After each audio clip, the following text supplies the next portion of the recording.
Some people confuse the hadith of the Prophet, peace be upon him, which says that a person should not delay their prayer, and that the most beloved prayers to Allah are the ones done on their time.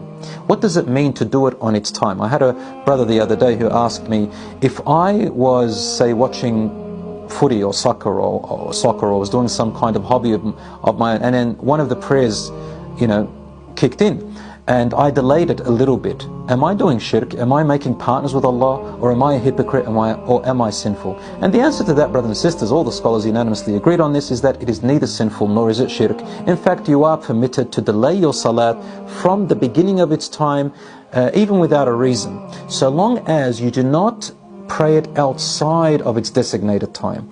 And the evidence for that is at least two authentic hadiths. One of it is in Ad-Darqutni, which is authenticated by Shaykh Al-Albani, that the Prophet ﷺ said the prayer in the beginning of it, so let's say the third, I'm just adding the third, so in the beginning of it, it is Ridallah, Allah's full pleasure.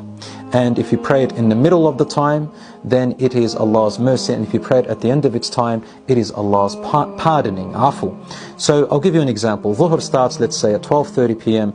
and ends at Asr time, which is, say, 3:30 p.m. If you pray it between 12:30 and about 1 o'clock, it's the best. Between 1 o'clock and 2 o'clock, let's say, or 2:30, it is middle ground. And between 2 or 2:30 until just before 3:30, it is still an acceptable salat and a valid one, but it takes the pardoning of Allah, and each one is better than the other.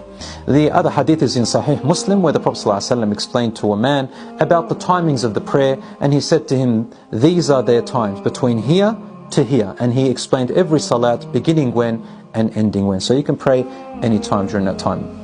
If you're praying congregation and jama'ah in the mosque, it's the best thing, especially for men.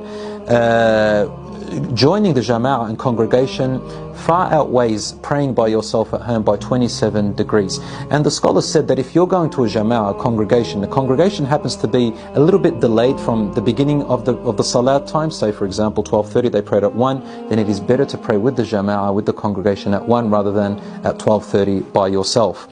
Another thing I want to say is, a lot of people may have very busy schedules, and sometimes you're not able to pray your prayer even within that designated time. Well, there is something called a rukhsa, and that is a type of exemption where if a person is truly busy, let's say at work or anything, then they are allowed to combine some of the prayers. So you're allowed to combine Dhuhr and Asr together. So for example, you may do Dhuhr and Asr together at Dhuhr time, or Dhuhr and Asr together at Asr time. You have to have the intention of combining them. Or you can do Maghrib and Isha, either at Maghrib time together, or you do Maghrib and Isha at Isha time together. That's in some cases when you are genuinely and truly busy or caught up with something, then you make that intention to join them. So this is a concession from Allah subhanahu wa ta'ala to make life easier, and so that we don't miss our salat and our prayers, insha'Allah ta'ala.